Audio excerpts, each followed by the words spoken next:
Lahat naman siguro tayo nakaranas mainis, di ba? May mga nakakainis na pangyayari na syempre maiintindihan natin.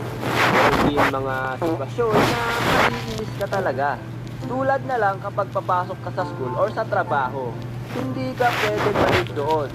Pero malilate ka dahil kailangan magpagas yung sinakyan mong jeep. So dahil sa kailangan niya magpagas, wala kayong magagawa kundi mag-antay. Medyo nakakainis kasi malilate ka na sa papasukan mo. Tapos kapag tatanungin ka pa ng teacher mo, hindi valid yung reason mo. Bakit ka late? Ma'am, nagpagas po kasi yung driver kanina kaya na-late ako. Ayun, inabutan kami ng traffic.